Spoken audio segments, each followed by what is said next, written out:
ጤና ይስጥልን የተከዜ ሚዲያ ተከታታዮች እንደምን አላችሁ? በዛሬው ዝግጅታችን በመካከለኛው ምስራቅ በእስራኤልና ፍልስጤም መካከል የተቀሰቀሰውን ጦርነት እንዳስሳለን። በእርግጥ ወደ መካከለኛው ምስራቅ ሄደንም በዋነኝነት የምናወራው ስለ ኢትዮጵያውያንና ትውልደ ኢትዮጵያውያን ነው። በዚህ ጦርነት ውስጥ የትውልደ ኢትዮጵያውያን ተሳትፎ ምን ይመስላል ብለን እንቃኛለን። ጦርነቱ ዓለም አቀፍ ጦርነት እንደመሆኑ በኢትዮጵያውያን ላይ በተለይም በአማራው ላይ በታወጀው ጦርነት ላይ ያለው አሉታዊ ወይንም አዎንታዊ አስተዋጽኦ ምንድነው ብለን እናያለን። በዝግጅቱ አዲስ እይታ ታገኙበታላችሁ ብለን እናምናለን። እስከ መጨረሻው አብራችሁን ቆዩም። ትላንት ጠዋት እስራኤል ላይ የደረሰው ጥቃት የዓለም ቀዳሚ መነጋገሪያ ሆኗል። ሐማስ ኃላፊነቱን በወሰደው ጥቃት እስራኤል ባልተጠበቀ ሁኔታም ከአየር ከባህርና ከየብስ የተቀናጀ ጥቃት ደርሶባታል። ሰሞኑን የእስራኤል አዲስ ዓመት ይከበራል። ቅዳሜም ሰንበት ነው። በዚህ የበዓል ወቅት የጸጥታ ስራ ላይ የተሰማሩትን ጨምሮ ወደ ቤተሰብ የሚሄዱበት አጋጣሚ ሰፊ ነው። ይህን አጋጣሚ የተጠቀመው ሐማስ በታሪኩ አዲስ የተባለውን መጠነ ሰፊ ጥቃት ፈጽሟል። በመቶዎች የሚቆጠሩ እስራኤላውያን ሲገደሉ በሺ የሚቆጠሩ ቆስለዋል። በርካቶች የገቡበት አልታወቀም። 5000 ሮኬቶች በ2 ደቂቃ ውስጥ ወደ እስራኤል ተተኩሰዋል። እስካሁን ባልተለመደ መልኩ በፓራሹት ወደ እስራኤል በመግባት ጥቃት አድርሰዋል። የታጠረውን የእስራኤልና ፍልስጤም ድንበር በእስካቫተር እያፈረሱ ወደ ውስጥ ዘልቀዋል። በጀልባ ፈጣን ጥቃት አድርገዋል። ለዚህ ሁሉ ጥቃት ሽፋን በርካታ ሮኬቶች ተወንጭፈዋል። በተለይ ወደ ጋዛ ድንበር አካባቢ ሰብሰብ ብለው በዓል ሲያከብሩ የነበሩ ከ3000 በላይ እስራኤላውያን ላይ የደረሰው ጥቃት ከፍተኛ ጉዳት አድርሷል። እነዚህ እስራኤላውያን በዓሉን በሚያከብሩበት ወቅት ድንገት ያጠቃው ሐማስ በርካቶችን ማችና ቁስለኛ አድርጓል። በመቶዎች የሚቆጠሩትን ጠልፎ ወስዷል። በሕይወት ካሉት በተጨማሪ አስክሬን ጭምር ወስዷል።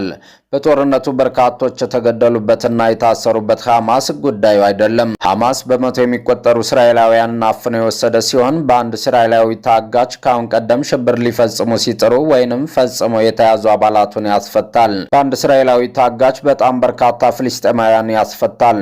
አስክሬን ጭምር ጭኖ የወሰደው አስክሬኑን ለማስመለስ በርካታ በሕይወት ያሉ አባላቱን ከእስር ስለሚያስፈታበት ነው። በዚህ የሐማስ ጥቃት ሀበሾች መጥፋታቸው የተሰማ ሲሆን ቤተሰቦቻቸው በማህበራዊ ሚዲያ አፋልጉን እያሉ ነው።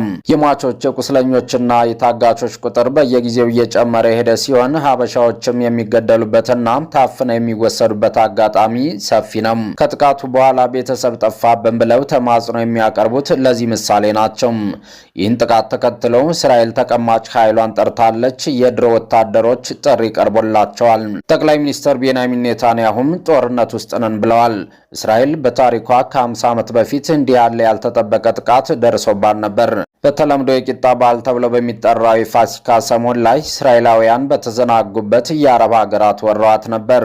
ይህን ልዩ የሚያደርገው ሀገራት በቀጥታ የፈጸሙት ሳይሆን በሀገራት ድጋፍ የሚንቀሳቀስ ኃይል የፈጸመው መሆኑ ነው። እንደ ኢራንና ቱርክ ያሉ ሀገራት ሐማስን በማስታጠቅ የደህንነት መረጃ በመስጠትና በሌሎችም እንደሚያግዙት ይታወቃል። ይህን ጥቃት ተከትሎ በርካታ ሀገራትና ተቋማት የድጋፍና ተቃውሞ እንዲሁም ሁለቱንም አንተምተው የሚሉ መግለጫዎች ተሰጥተዋል።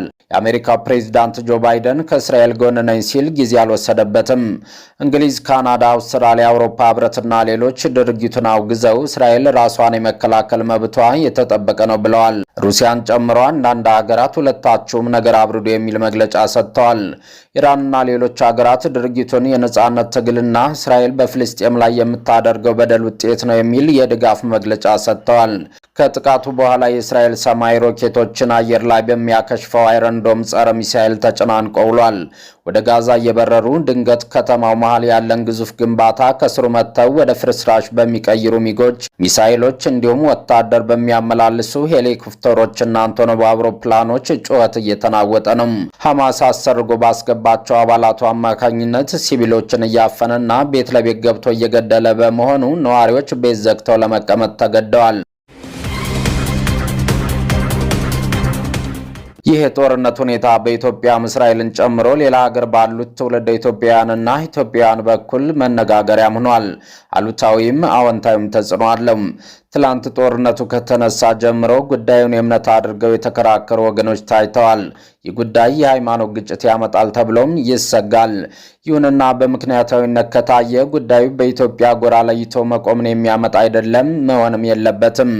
ብዙ ጊዜ ሙስሊም ወገኖች ሐማስን፣ ክርስቲያኖች እስራኤልን እንደሚደግፉ ተደርጎም ይወሰዳል። ይሁንና እስራኤል እንደ መንግስት ብቸኛው የአይሁድ ተከታይ ሀገር እንጂ ክርስቲያናዊ መንግስት አይደለችም።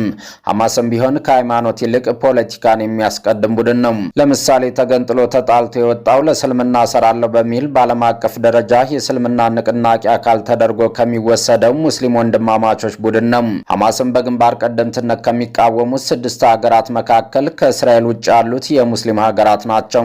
ቅዱስ ቦታ መካ ያለባት ሳውዲን ጨምሮ ሌሎች ሙስሊም ሀገራት ሐማስን ከእስልምና ያፈነግጥ አድርገው ፈርጀው ይቃወሙታል። አንዳንድ ኢትዮጵያውያን የፍልስጤምን ጉዳይ በመደገፍ ሐማስን ይደግፋሉ።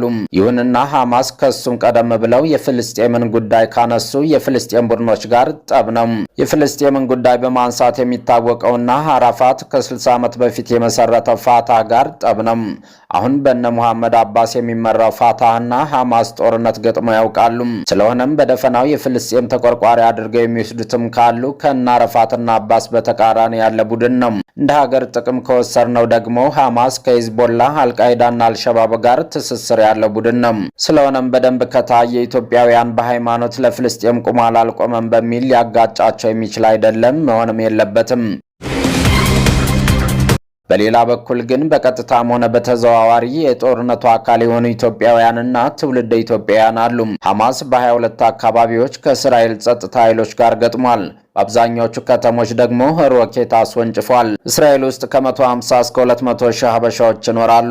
በእስራኤል ሀገር ብሔራዊ ውትድርና ግዴታ ከመሆኑም በተጨማሪ በተለያዩ ምክንያቶች ሀበሾች በቅድሚያ የሚመርጡት የሥራ መስክ ነው። በአብዛኛው ሰላም በሰፈነ ጊዜ ፌስቡክ እና ቲክቶክ ላይ ኢትዮጵያን ሰንደቅ ዓላማ አድርገው በኢትዮጵያ ሙዚቃ ሲጨፍሩ የምናያቸው ሀበሻ ወጣቶች ጓዛቸውን ጠቅልለው ወደ ጦርነት ሂደዋል። በዩኒቨርሲቲ ቆይታቸው ግዴታ መሰረታዊ ውትድርና የሰለጠኑት ሀበሾችም በተመሳሳይ ጥሪ ተደርጎላቸዋል። በመቶ ሺህ የሚቆጠር ሀበሻ መካከል ካየነውም በጣም በርካታ ሀበሾች በጦርነቱ የሚሳተፉ እንደሆነ መገመት ይቻላል። ከዚህ ባሻገር በተፈጸመው ጥቃት ሽብር ላይ የወደቁ በስጋት ቤት ውስጥ እንዲቀመጡ የተደረጉት እጅግ በርካታ ሀበሾች ናቸው። ይህ ጦርነት እስራኤል ሀገር የሚኖሩ ከ200 ሺህ የሚደርሱ ሀበሻዎች ላይ ቀጥተኛ ተጽዕኖ ያለው ነው።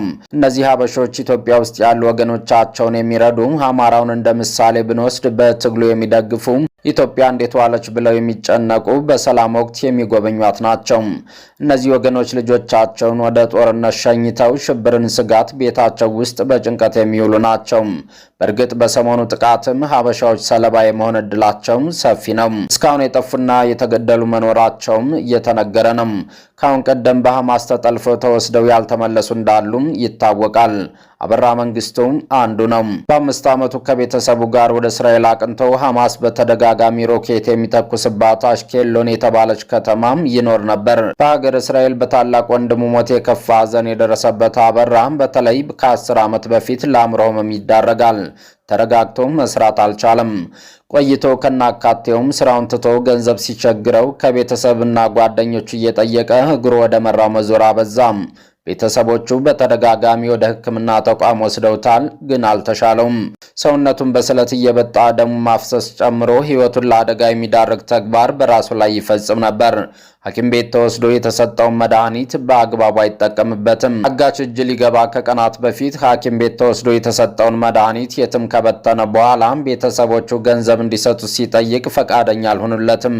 ተነስቶ የት እንደሄደ ሳይታወቅ ቀናት ያልፋሉ።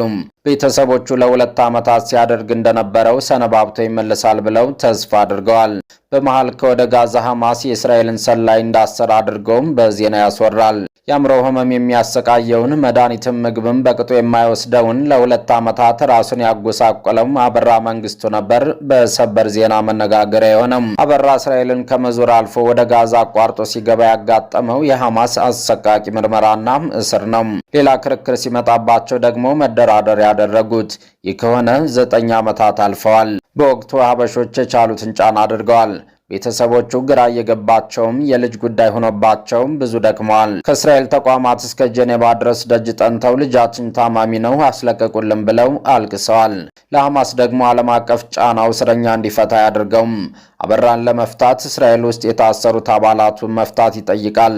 በመሆኑም ሀበሻዎች እንደ አበራ የመጠለፍ ዕድል አላቸው። እንደ አማራ ሕዝብም ቀላል የማይባል ጫና ያመጣል። የአማራ ሕዝብ እስራኤላውያን በናዚ በጅምላ እንደተጨፈጨፉት ተጨፍጭፏል።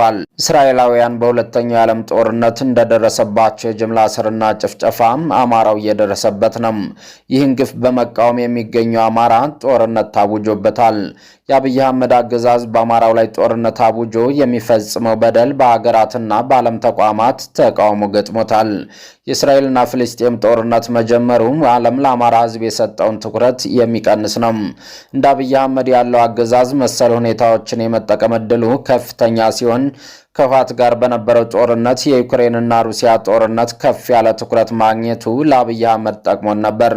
አሁንም የእስራኤልና ፍልስጤም ግጭት የዓለምን ትኩረት የሚሰርቅ መሆኑን ተከትሎም ዓለም ጫና ሳያደርግብኝ አማራን ጨፈጭፋለሁ ለማለት እድል ያገኛል። ጉዳዩን በርካታ አቅም ያላቸው ሀገራት የተለያየ ጎራ ይዘው እየደገፉና እየተቃወሙ የሚገኝ ሲሆን በሚኖረው ፍትጊያ የሚጠቀመው አገዛዙ ነው። ስለሆነም አገዛዙ የአማራ ሕዝብ ላይ የሚፈጽመውን በደል ተጠናክሮ እንዲቀጥል ሊያደርግ ይችላል። ኢትዮጵያ እንደ ሀገር በገዢዎች ወደ ምስቅልቅል ገባች እንጂ እንደ ውጭ ግንኙነት ካየነው የእስራኤል ተቋማት በሕክምናና ሌሎች መስኮች ኢትዮጵያን ያግዛሉ። ጦርነቱ የተቀሰቀሰበት አካባቢም የንግድ መንቀሳቀሻ እንደመሆኑ የንግድ እንቅስቃሴ ቢዘጋ ኢትዮጵያውያን በተጨማሪ የኑሮ ውድነት እንዲጠበሱ የማድረግ ዕድል አለው። እንደ አጠቃላይ ጦርነት በሀገር እስራኤል የሚኖሩትን ሀበሾች የጎዳ በርካታ ሀበሻዎች የተሳተፉበት በጦርነቱ ምክንያት ሀበሾች ኢትዮጵያን ለማሰብ እንዳይችሉ የሚያደርግ መሆኑ በጥቃቱ የታፈኑና የተገደሉ ስለመኖራቸው የተገለጸ መሆኑ እንዲሁም ገዢዎቹ ይህን አጋጣሚ ተጠቅመው አማራው ላይ ጭካኔ እንዲፈጽሙ ዕድል የሚሰጣቸው ጉዳይ ነው። ይህን ያህል ጉዳት አስተናግዳ የማታውቀው እስራኤል ከትላንት ጀምራ የጋዛ ህንፃዎችን እያፈራረሰች ነው። እንደ ጥሪውና እንደ ሐማስ ተግባር ጦርነቱ ረዘም ላለ ጊዜ መቆየቱ የማይቀር ነው። ይህም በርካታ ወገኖችን ተጎጂ በማድረግ የአማራውን ብሎም የኢትዮጵያን ትግልና የገዢዎች ጭካኔ ትኩረት እንዳያገኝ የማድረግ ዕድሉም ሰፊ ነው። ውድ የተከዜ ሚዲያ አድማጭ ተመልካቾች የዛሬውን ዝግጅት በዚህ አበቃን። ሰላም።